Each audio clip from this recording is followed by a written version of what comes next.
Welcome to Barbell Business. I'm Mike Bledsoe here with Markus Gerszi, and we have traveled to the far north. In Costa Mesa. An hour north. And to the Barbells For Boobs headquarters. And we're here with Zionna. Did I say it right? You can say it. There's Z. so I've many- always just said Z. There's so many ways you can say it, and I won't be offended Zionna. at all. Zionna Zionna. Hanson. It's just not Diana. Not well, I won't make that mistake. We're here with Julia from. Very good. Yeah. And this is a special episode because this is very near and dear to my heart, having been a part of the team at Barbells For Boobs and kind of getting the privilege to participate in the genesis of this thing. Yeah. And so very excited to be here. Thanks for having us. Very happy to have you guys. Yes. Just excited that I have a platform to be able to share our work and what we're doing, and just humbled that you guys even want to hear about it. So This is you're running like a legit operation here, and Markus and I were talking about this on the way up. And a lot of times when people do nonprofits, it's kind of like it's like a side project or a hobby. And I mean, this happens a lot with CrossFit gyms too, like where it's like it's a hobby, and then it kind of just does okay, and it does some good, and so on and so forth. But you've gone all in, and it's obvious because all over wherever I go, I see Barbells For Boobs. And then you have a fantastic headquarters, and you guys are actually like just smashing it. And so aside from your ability to be well known, you've helped a lot of women. And so how many women have you guys served now? Women and men. Women and men. Mhm. Yeah, we've served over 20,000 individuals. In the past 6 years, we've provided over 38,000 procedures. So most of the time, if you have a concern, more than likely you would need 2 different procedures. And so we cover anything up to a diagnosis, which a lot of programs don't. So if a woman needs a biopsy, a $3,000 biopsy, we'll pay for it. And we've been able to detect 271 cases of breast cancer, and 2 of those have been men. So Okay, yeah, I was about to ask. I guess I'm just naive. that's why we're here. Yeah, so men can have breast cancer. Yes, 1 in 1,000 men will be diagnosed with breast cancer in their lifetime. Interesting. Yes, so, checking your pecs, if there's a lump, if there's a concern, we have muscles in our pecs for men. So if we are all at risk of cancer, we all have cells. So no one is immune to any cancer. And so that doesn't disregard breast as well for men. You don't discriminate. We do not discriminate. Breast cancer does not discriminate. It doesn't from age, gender, anything. So your zip code doesn't discriminate you. How long have you all been operating? We've been officially operating since April 29th, 2010. So just over 6 years. How did you get started? What gave you this idea? Like, let's do Barbells For Boobs. Was it like this flash was like, oh, Barbells For Boobs, we'll do competitions and raise money, or like what was the inspiration? No, it was. I never looked at it as a competition, or I never had a vision for Barbells For Boobs. All that happened was my best friend was diagnosed with breast cancer. It goes back to that simple. I was just an affiliate owner running a gym, loving every minute of it. So poor, living in the gym, but so excited to show somebody a pull up and see somebody get their first pull up. Like I loved being an affiliate owner. And then at the same time, my best friend, she went in, she had a lump on her breast, and she was denied services because she was only 26. And so they wrote on her medical documentation, mammography recommended at age 40. And so and 6 months later, she was diagnosed. And so when I heard she had gone in, been denied services, then 6 Yeah. months later discovered that she had breast cancer. Yeah, she started having more symptoms. So she had blood coming out of her nipple, to be blunt. That's a sign. That's something's Shit's not going right. down. Yeah. And she Yeah. was, she's climbing the corporate ladder. When your doctor tells you you're fine, I think that we all look at doctors as, gods in a sense. Like what they say is, unless we are really true healthcare advocates for ourselves, it's like our doctor says we're fine. They say I don't need a screening. Cool, I'm gonna go back to work. Yeah, So That's a key problem with what we have happening in the United States specifically is yeah, we have given all the responsibility for our health to the doctors for some reason. hmm I mean, if we look at we do the same thing with our money. It's a issue in that I don't know if it was the way we were raised, the culture, something in the culture says, you know what, we'll put our health in the hands of the doctors, and then we'll put our wealth management in the hands of these people doing IRAs and Wall Street. and then you can see that there's a trend that the people that we are trusting to manage some of these things for us don't necessarily see the whole picture, and it's not necessarily in our own best interest. It's a system. Well, I come across it a lot, and it's really frustrating for me. Like, um, again, the naiveness that we all pay taxes, right? So, well, I hope we do. I hope we all pay taxes. So we pay taxes into this bucket, and I don't think that we all, no one really understands where that money goes. I think that when a comedian said it the best, I forget who it was, but they take taxes. They just take your taxes, and nobody understands the programs or the magnitude of where it's going. I feel like I would just if I just put my tax money in a fire pit in my front yard and just lit it on fire, it'd be about as effective. I don't know. Well, and that's the thing. It's like, but at the same time, when we look at a nonprofit, and before we give to a nonprofit, we're so critical, and we put a critical eye on a nonprofit to say, well, how much money is going to your program? And I always want to say, like, I want people to be as passionate when they give their tax money to the government, to say, where are my tax dollars going? Just as passionate as you say, where's my $100 donation going to a charity? Like, you ask us these questions and we have to respond, and we have to do annual reports, and we have to stay updated on that stuff. Mm-hmm. And it's like, I got a plan. I got an idea. Here's what we'll do. We'll get a group of people. We'll arm them. And if people don't give you money, we'll just tell them they have to. By the way, Or put most them in of a Mike's cage. plans start with this exact same sentence. We're going to get a group of people, we're going to arm them, and then we're going to take everyone's money. I like this idea. Yeah. We'll have a barbell in the 6 years ago, you were running CrossFit Next Level Performance, right, Yes. in Lake Forest, and I had the privilege of actually coming and training with you, and my business partner, who I ended up opening a CrossFit Active Performance with, was actually one of your athletes. Yes. And we got to kind of watch this whole thing come together. And you threw that initial event in a parking lot in Newport Beach on a beautiful Saturday afternoon, I think. And that kind of started everything, right? Yeah, it started everything. And really it was about, my friends going through breast cancer, and anybody that's been through having a loved one go through something like that, you feel really helpless. Like, you're like, I went right after she had her mastectomy, and everyone's in the waiting room, and it's sad, and you're like, how do I, you're in a gym all day making people better. And so how do I make this situation better? How do I kind of fix my friend? And there was nothing physically I could do for her. And so I decided that I wanted to raise money specifically for her, to give her some support, whatever she needed. And so I had never done Grace RX'd, and I was really scared of a 95-pound barbell for whatever reason. And so I decided to challenge myself, and I wanted to ask any girl in the neighborhood that wanted to do Grace with me RX. And I know back in 2009, that's a big challenge. It was a big Yeah. deal back then. I mean, now it's like you go to events and girls don't want to do the 95-pound because it hurts too bad.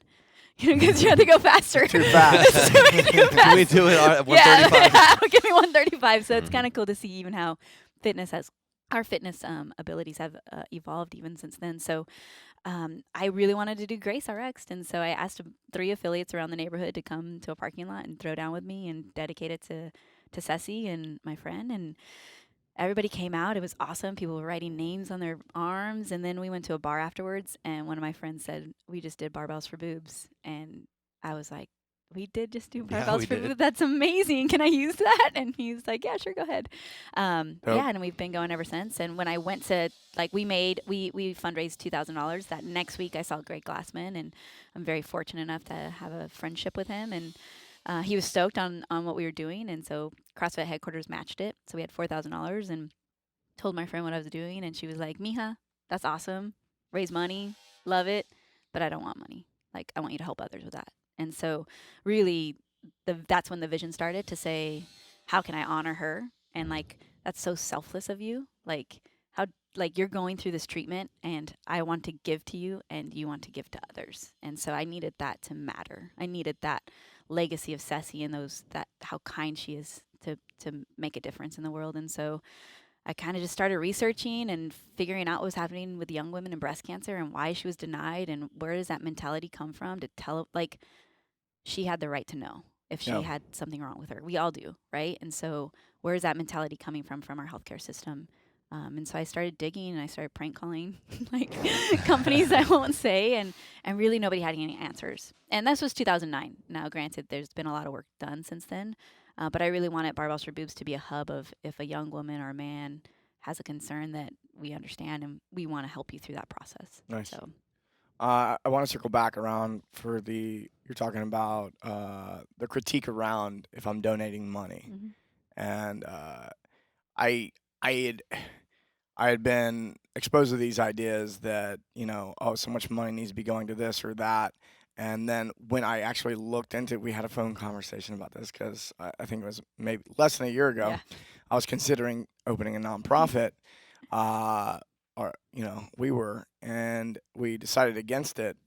And when you and I got in a discussion about how the money needs to flow, I was like, my entire mentality shifted around nonprofits donating to them and then where that money's going. Can you break it down for everybody? Because it was highly enlightening for me. I hope it's highly enlightening for everybody at home. Yeah, I had this huge misconception on the pie of a nonprofit when I first started. So I think that what ends up happening in our society is that we're not educated on philanthropy work. The only education that we're given, not until we get to like a master degree level or a college degree level, like in middle school through high school, we're not educated on, hey, this is how charities work. This is their financial system, and this is the breakdown. And so the only thing that I had in my head was 80-20. And for anybody that's donated or kind of researched any charity, you know that 80-20 split in a charity is a really good, that's a thumbs up. You want to donate to that company. And so in my mind, I was like, oh, an 80-20 split. Okay, so 80% of whatever I bring in goes to my program. I can do this. I can make this happen. And you go in so blindly and with the intention of wanting to do good. Like I don't think anybody steps into the nonprofit space wanting to be a crook, and I think that unfortunately there are a few out there that have created that for our sector, and it's a shame because there's definitely some organizations that get a lot of flack. there are, but 99% of us are just grinding and trying to create positive social change, and so it really impacts the little guys like us. And so we're only a $2 million organization, and we're global.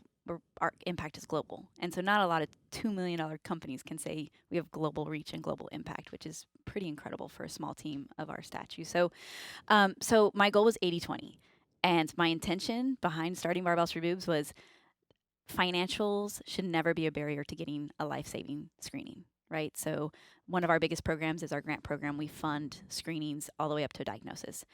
And so it was just that simple of a concept, right? Of like, hey, if you need a mammogram and you can't afford it, you don't have insurance, call Barbells For Boobs. We'll fund it. Not so simple. And so I'm like, okay, if I raise $1 million, then that means 800,000 pays for services, and then 20 I have for fundraising and management of people. So if you look at that $1 million, and this is my naive concept, if I look at that $1 million and if I give 800,000 to grants and funds, that gives me 200,000. Well, if I raise $1 million, my merchant fee charges were about 40,000. So now I have 160,000. My shipping of all my fundraising T-shirts was about 40,000. So now I have 120,000. That's not including the insurance I have to have, the audits that are mandated by us by for nonprofits, a CPA that's going to charge $20,000 for nonprofit specific accounting, the QuickBook and financial systems that you have to have, you're required as a nonprofit. So you have all these other regulations that for-profits don't have that you have to consider and you have to pay for. And then, you want staff and you want people to actually raise the $1 million. So that gives me about $20,000 to work with. And so it's not so in my head, I was like, how are organizations doing this? This is, now that I'm in the mix, I'm like, there's no way. How are organizations doing 80-20? They must have, they must like, no, how do they feed their families if you can't pay somebody a salary, right? And I think there's this concept of nonprofits mean you're a volunteer. So as I dig deeper in, I'm like 2 years in, we're raising 600,000. I have this huge intention of like this 80-20. My board is like, see, you're cute. You just stay cute. Super cute. And so I start digging and you learn so much. And so I was like, I need to understand a 1090. And I need to understand what creates this pie. So I sat down with a very specific CPA guy that broke it all down for me. And he's like, so Z, who manages all the funding and people inquiring for services? And I was like, oh, that's Robin. And he's like, so Robin's salary is 100% a program expense. And I was like, it's not operations, because that's in my head from a business perspective, she would be an operational cost as an employee. No, it's a program expense. And I was like, okay, she's a program expense. And this travel to New York was to establish a partnership with a grantee partner. This travel expense is now, it was a program expense. And I'm like, that's not a travel operational expense. And so the way that nonprofits create that pie is subjective, Right. very subjective, to say, I can basically say, what I want, and as long as I can prove it in a court of law that it's a program need and a program expense, I could put it on my program books. Yeah. And I can fluff that 80% to 90 to 99. Like, obviously you have your auditor that's going to be double checking all that stuff. But I think that what I learned in it was there's a lot of organizations that you're trained to now just play this game instead of actually just doing the work, where I really wish that it would be like, here's our operational cost. Here's how much it costs us to help one person. Here's how much it costs us to raise that $1. And then here's the investment that we need to build out our 5-year plan in order to sustain this or to actually create this social change. Not, here's a pie and it's this 3 How clever are you percentages. in breaking it up? Yeah, how clever can you be? Reassigning and categorizing. Well, how much time is wasted in so much time and is feeling wasted. like you need to be clever? Well, that happens a lot when you're having to deal within these systems that aren't necessarily. Well, I don't know exactly what the intention is behind building them a lot of times, but the intention is transparency, and it doesn't always come out that way. Well, when I'm in my percentage breakdown, because we have to sit down and we have to say, okay, Sarah, who's like an outreach manager, how much of her time is spent in fundraising? How much of her time is spent in management? How much of her time is spent on program? And so I have to sit there and say, this is all Sarah's time. I have to do an equation to figure out where she lives in the pie.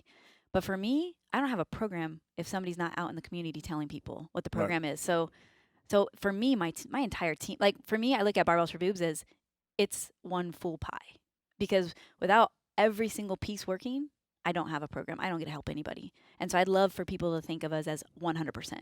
And like, how much money can this 100% contribute into services? What's sustainable for a company, right? So it's like, you guys look at it as like, what's sustainable to invest in research and development? You know, we want to invest 20% next year in order to grow our business by 40%. Well, how much can I sustain in just providing direct services? Is that 30? Is it 40? It's definitely not 80. You know, but the misconception is 80% of my dollar is going to go help someone. It feels good. Feels good. It feels good to say that. Really Feels good to do, to want to go that way. But I mean, I myself being an entrepreneur for a decade or almost a decade now is the idea of 80% going to something like that seems like laughable and ridiculous. Impossible. Yeah, it's just not. Just won't work. It's just not how. It's not reality. It's a lot of smoke and mirrors it's a game that's being played. I mean, and if you really look at business in all context, it's always a game, right? Learn the game, beat the game. And what really attracted me to really work with you when I joined back in, because I was part of kind of the grassroots launch. Mm-hmm. Then I went and did my thing for a couple of years. You, meanwhile, built it up, continued a great thing. And then I came back in, and what attracted me was how you approached the nonprofit. You treated it like an aggressive entrepreneur who was like, I am going to make a change. I'm fucking serious. Yeah. And I'm not gonna settle for anything less than excellent. And your tactics in saying, well, instead of having 50 volunteers or all kind of half-assing it, let's get a group of like 10 killers who are gonna just eat, sleep, and breathe this stuff and just knock it out of the park. And let's actually make a massive impact. And that's, I think, really been telling in how you've performed since, because you've built an organization that is still, even though you've continued to grow and change your impact. I mean, you started from being a local thing and to being now, if you look at the wall here, I mean, the United States, all over, we have Australia now as well. That's a big deal. This is now an international movement, and you're running it off of an even leaner team. Like you've even cleaned it up even more as you guys have gotten better. And I personally find that very, very impressive, because normally as companies grow and expand, so does the team and the size and the resources to take to do that. But I think the sign of a great entrepreneur and a great business person is when you're able to scale up and you still get smarter and cleaner and tighter as you're able to do that, because you're able to leverage in your experience and scale that in your processes and in your systems and in your approach, rather than just volume, volume, volume. Your impact is growing, but your team is staying super lean. It's a beautiful thing to see. Yeah, it was important to me that we had, and a lot of my teammates, they've been with me kind of like ride or die since day one. Mm-hmm. You know, and they just truly believe in what I believe, you know, and that's all it takes is like they know why we show up here every day. Is a constant reminder of why we're here, and that's what keeps them going. But the biggest thing is like I don't treat them like they work for a nonprofit, and so when I take care of my employees, I literally take care of my employees. Like I pay them the salaries that are competitive for a for-profit company. I They're give not them, volunteers. They're not volunteers. I give them the best insurance that you can buy. And my operation director is always mad at me. She's like, at one point we're gonna have to scale this because you can't, like none of my employees pay a healthcare premium, and so it's a rarity to see that in a company. And my belief is, if we are standing for people that have bad insurance and we're helping people get coverage, you know, where they have Walk the gap in, walk. and I'm like, and then I can't even, then we're not even doing that for our own employees. Like, I will never not give them 100% and give them PPO, give them the best of the best. Like, that is something you will always get at Barbells for Boobs. So there's definitely like that culture that you have to breed off of your beliefs and why you even do the work you're doing. Like, if I'm not taking care of my own team, then how am I going to take care of the rest of the world? You know? But I think that shows through because it's contagious. You have that philosophy and you live by it. Every step you take, every move you make, it embodies that. And you surround yourself with other people who are the same way. And so you take good care of them, they feel taken care of, and now it's their obligation to pass that down, and they're working directly within the community and directly making the impact. And that's a very organic, very raw, and just very pure way to really disseminate that care, that passion about we're helping people. So I'm going to help my team internally so that they feel confident and solid to say actually be able to stand behind this and say, no, we are really going to help you. Yeah. This is what we do. Yeah, like we're not even allowed to say nonprofit in this building. I don't believe in that word. We're not a nonprofit. I didn't hear any bells go off when we just said Yeah, we're not allowed to say it. It's, you know, we take this serious, and we run the company like a for-profit company. We strategize like a for-profit, because the more profit we make, the more that we get to help people, you know. And so we are a for-profit sector in a sense. You know, it's social. I call it the social sector. We are just social workers. We're just trying to solve a problem in breast cancer for young people. And it's funny, like I'll go into like agency meetings. Like, obviously we're a big brand, right? And so you have a lot of campaigns and marketing things that you need. And so we start vetting, you know, help and outsourcing certain things. And I went in with my brand director, and it's so funny because these guys, like people like the agency face, they look at us and they're like, okay, so you're a nonprofit. So we don't normally work with nonprofits. You know, this is the first thing I hear. We don't normally work. We don't really have any discounts that we can provide, you know. And I'm like, guys, talk to me like I'm Nike. Give me a proposal like I'm Nike, because my work is actually more important than what Nike's doing right now. Yeah. So treat me like my brand matters, because my brand is actually doing really good things in breast cancer. Don't come to me like I'm this small little nonprofit that can't afford sure, your we'll slap attention. something together for We'll you. slap something together, and I like get angry, and I'm like, give me the proposal you would give Nike. Yeah. And if I can afford it, and if it makes sense for our growth, then I'll do it. If you can't give me a discount, I'm not going to walk away from it, though. You know, it's like, I'm not going to say I'm not going to work this thing. just like Nike wouldn't either. Right. So, Yeah. but you know, like give me that same love and same support that you would for a great brand that you want to see grow and thrive in business. That's what excites me about your organization versus, well, I'll say historically, I haven't been overly turned on by nonprofits because of the lack of, I guess, how they see themselves. Mhm. And so it's similar to a lot of other types of organizations where there's just no drive for efficiencies. And that's something that does happen in business. Is every business is always looking to be as effective as possible and as efficient as possible.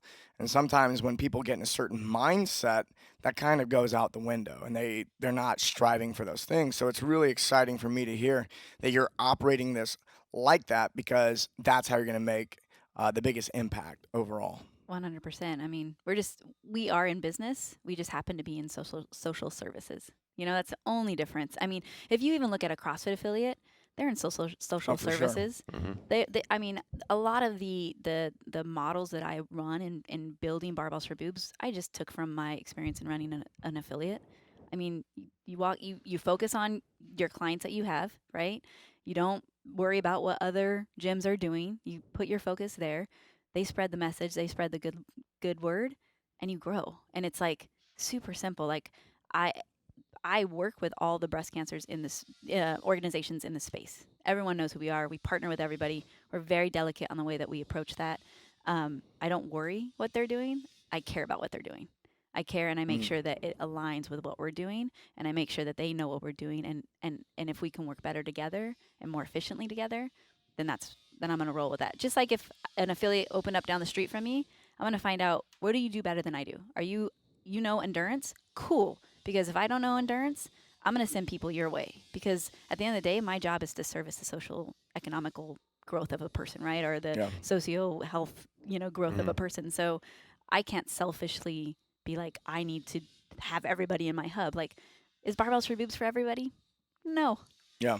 You That's know? just good sales. like if you're a good salesperson, you give the right, good, and appropriate advice. Yeah.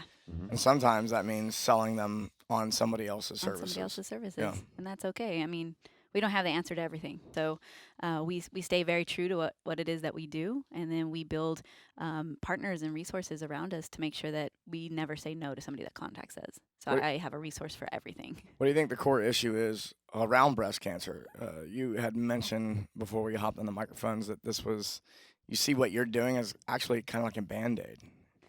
Yeah. I think that a lot of the work, now that, you get 6 years into launching a nationwide program and a big problem and addressing a big problem, and then you look at it and I'm like, I look at since I've started, we've implemented a healthcare reform in our country.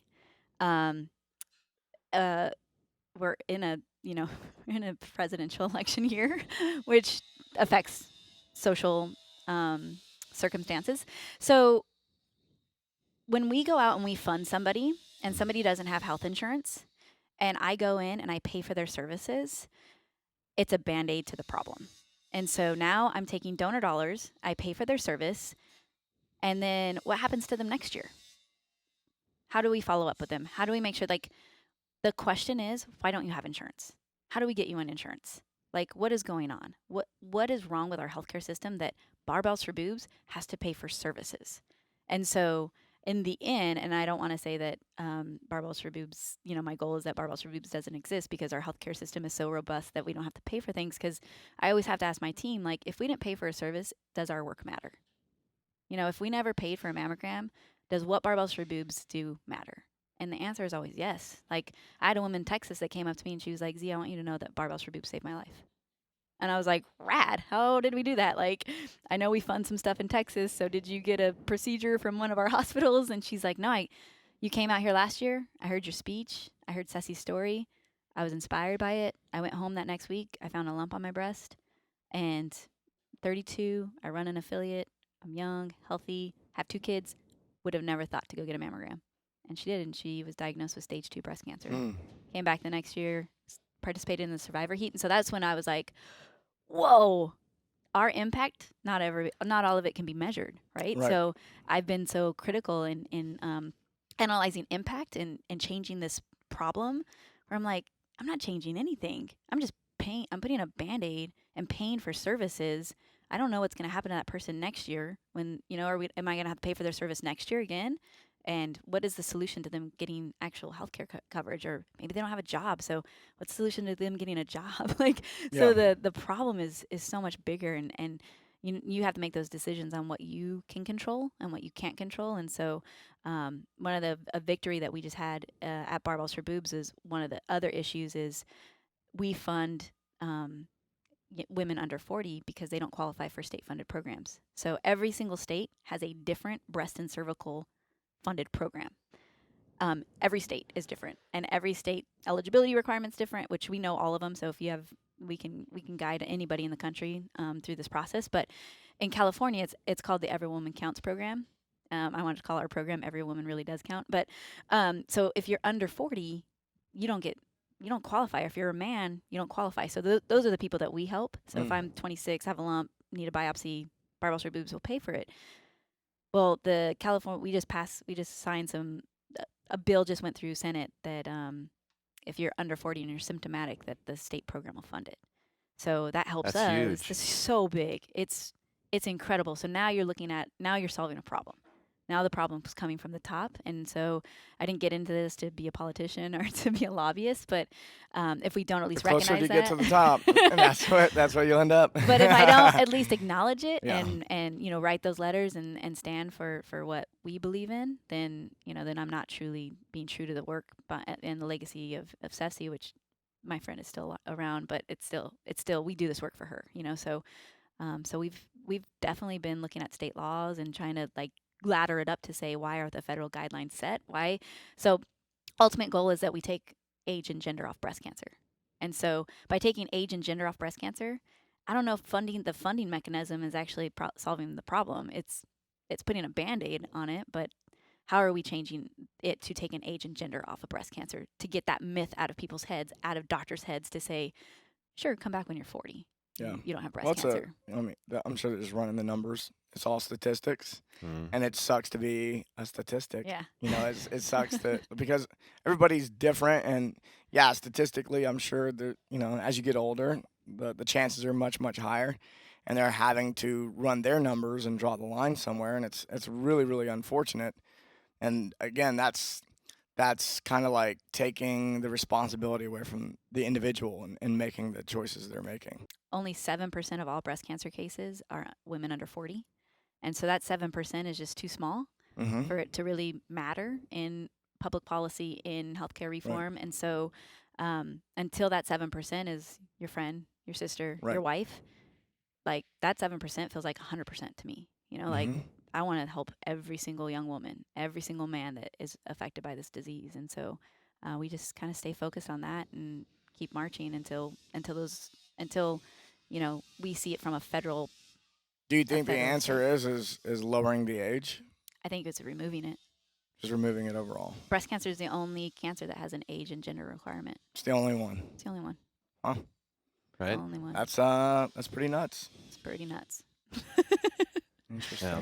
Well, I think the work that you have done and are continuing to do as you grow and evolve into this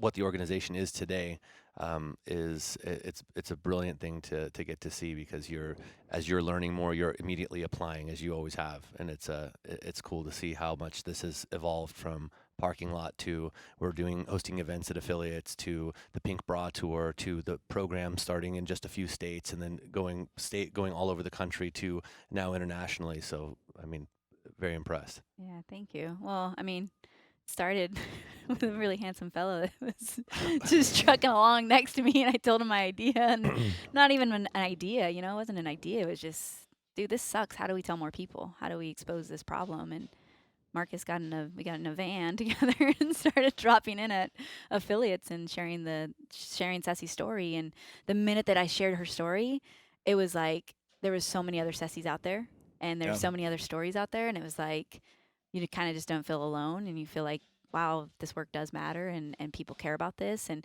if it could be relatable to something they care about, which is a barbell, it's their fitness, it's their health, it's it's overcoming a challenge, which I think that every time you walk into a CrossFit gym, you have to overcome a challenge. At least I do. But you're not on my training program. We call it the challenge list. The challenge list. So you've got some really, really exciting things that you are rolling out this year. You want to tell us a little bit about what you're up to? Yeah. So we have. So in the past, we're still going to be out in the community as you grow and as you try to conquer a very huge social problem. You have to find creative ways to still connect to your community. So we're going to still be dropping in on boxes all month of October. We have some special guests that we're going to go and be visiting and stuff. But we wanted to be able to engage the entire community, to say that we are thinking about everybody in the community and not just 10 affiliates, or not just who we have on our calendar to visit in October. And so we really opened it up, and we're doing a October rewards challenge. So every week we're going to be releasing a new challenge, and it's going to be a workout. So on Sundays we'll say, hey, this is the challenge this week, and it's going to resonate with a breast cancer statistic and how it kind of contributes to our work and our efforts from fundraising.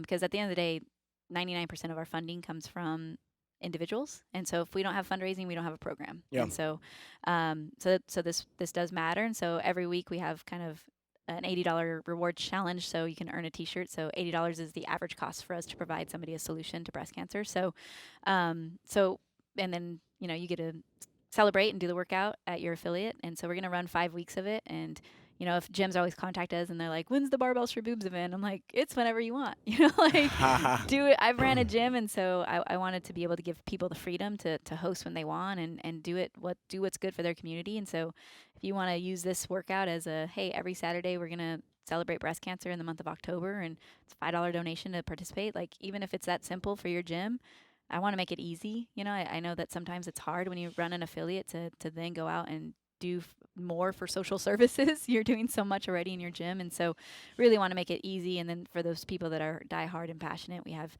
a robust reward system, and you can earn a backpack and some custom nanos, or not nanos, but SpeedTRs from Reebok. And so we have a really cool rewards program, which actually Markus is the creator of. He really brought to life the rewards program and fundraising incentives, and pushed me hard on I always challenged him, like, no, people want to give just to give. And he's like, no, people want to get cool stuff. And I'm like, no, they just want to help. It doesn't have to cost anything.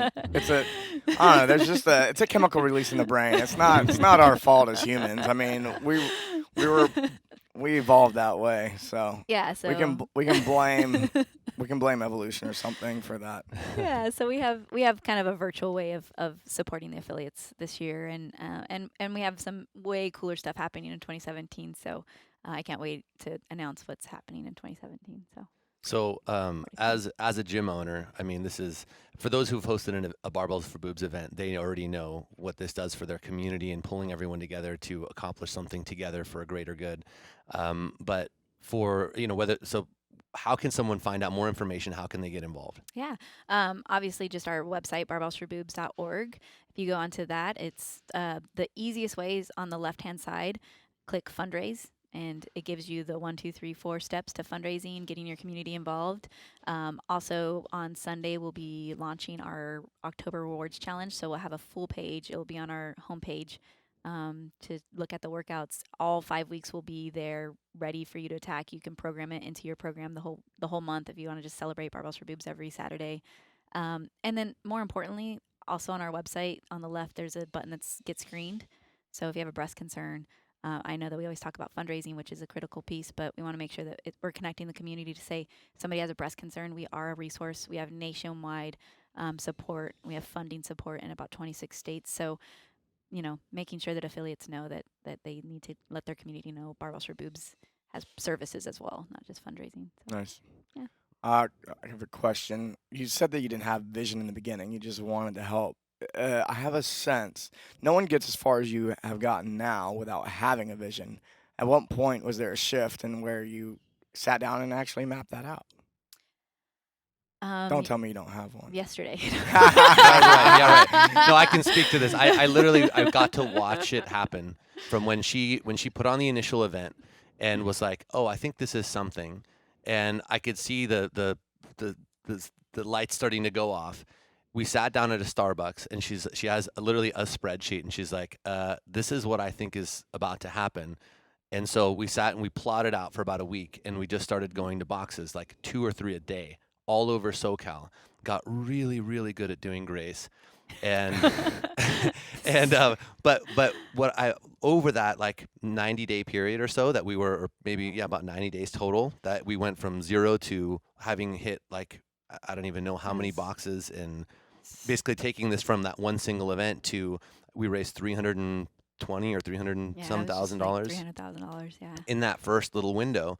And then just in that 90 days, I literally watched the gears start going. By the time we were done with that, she was like, here's the entire thing. And was just completely ready and set and clear on it. Now, as in any business, the vision evolves. So yes, there's a new iteration every year. You go through it, you learn, you take from it, and you apply to the next year. But it was pretty cool to watch this entire thing kind of take form in front of my own eyes as you were testing this thing out, and then to come out of it and be like, this is how this is going down next year.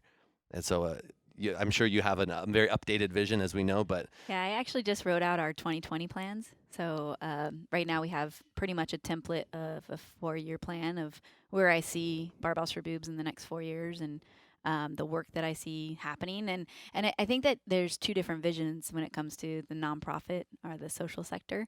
You have, and what began for us was like, you have you have your fundraising, right? So you've got to bring in the dollar, and so you have to have an entire vision on that. And how do you approach that? And how do you isolate your brand into a very specific way in saying and asking people to donate? Like, that's a huge challenge. And so you have to have a vision on how you are going to approach that. And then on the back end, you have to have a program vision. And so our services and what we do and how we give back to breast cancer, you have to consider that and address that and say, what is the vision and how do we show up as a brand in the space of giving back and social services? And then you have your operational, financial, fiscal efficiency processes. You have that vision to say, how do we operate? How does our culture live? How do we, you know, how do we analyze an opportunity? How do we effectively, like, do cost analysis every year? How do we embrace our board of directors? How do we create team building experiences? And so you have that, and then you have to take those three visions and then do an overscope of how do we now exist as Barbells for Boobs, and what does that vision look like? So I will say that I'll give a little sneak peek on where I think that Barbells for Boobs will be in 2020. I do envision a march to the White House. I think that in any business, there's different things you have to look at, and you have to have separate visions and separate approaches on how you're really going to attack it. But then out of everything, you have to have an umbrella that's going to really embrace and embody all three of them to live together. So that's what I've learned here. I know that we have a very specific fundraising way and way we approach partners, and the way that we collaborate with companies, and the way that we engage with communities. And then we have the program side. So we have a way that we work with other breast cancer organizations, a way that we give our program impact out into the community, the way that we talk to somebody that contacts us that's scared, that has a breast concern, And so how does that ladder up together and say, do they exist together? And does Barbells for Boobs show up the same way from a program perspective to a fundraising to operationally, to providing healthcare insurance to our employees? Do we come with that same heart and that same vision? So we're getting there. Yeah, I think you can say that. I think you can say that. Any sponsors or anyone you want to thank or anything like that while we're on? Definitely. I mean, Reebok's been with us since day one, so they've been a huge just rock for us. Just completely never knew what we could actually deliver, or what the ROI would look like on investing in Barbells for Boobs. And just every year they show up every year. Kalo, that's we happen to share a building with, have just gone above and beyond and supporting us and standing behind all of our initiatives. Progenics is just year after year, just they they have their special way of doing it, but they have just unwavering support for us. And ARC Smart Gear is just another one that's just been showing up every single year, believes in our work, believes in what we're doing with the community, and they're in it for the long haul. So I always say that they're on the bus. So that's our bus. and newly we have PowerDot that just came on board. And I don't know if you guys have played with that machine at all, but it's pretty incredible. I just got one a couple months ago and started playing with it. Incredible. Really like it. Yeah. But the guys behind PowerDot are longtime friends of mine, and just really good guys, and excited to work with them. So we try to keep that list small, and I'm very protective over what companies I work with, because they have to be about the mission and not about what they get out of it. So. Yeah, totally. And vice versa, we make sure that there is a value that we're bringing to the table as well. So, but good friends. They're not even partners; they're my friends. Excellent. Awesome. Excellent. As it should be. Yeah. Well, thank you for joining us. Is there anything else that you wanted to say? That I wanted to say. No, I think that closing this out and saying, I think that there's a lot of people out there that want to get into this work, and I, I've been able to be a resource for a lot of people, especially in the CrossFit community. And I want people to feel comfortable to reach out to us and to ask me questions and to be informed and get educated. And I've been able to like guide people into the right way. And the answer isn't always start a nonprofit. Right. If I can go back 5-6 years and say, should I have started a nonprofit? I don't know if I would have, knowing what I know today.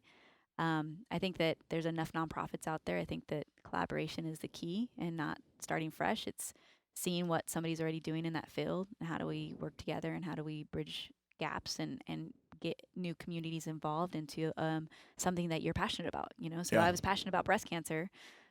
There's hundreds of other breast cancer organizations. And I reached out to a lot of breast cancer organizations in the beginning, and I didn't really have a great response. And so I want to build that organization that says, reach out to us, ask me the questions. I'll give you a straight answer. I'm sure, Mike, I gave you some straight answers. It was awesome. I think I was mad that day. You were when I was going through that process, you were the most informative person I talked to. No, I have a deep appreciation for people who are very straightforward. Yeah.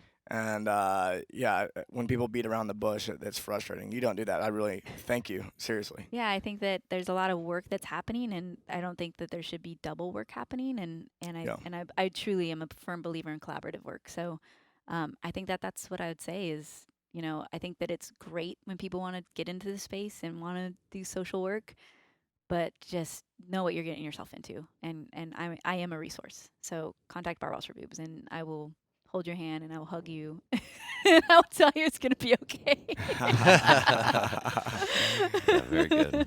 Excellent. Well, thank you for joining us. Really enjoyed it. Yeah, thank you guys. Appreciate it. Well, everyone, visit barbellsforboobs.org. Whether you are an affiliate wanting to host an event, you are someone in need for screening services and needing help or direction for local resources, or someone who is in the nonprofit space looking for some guidance or maybe even thinking about starting one, Barbells For Boobs. Check them out.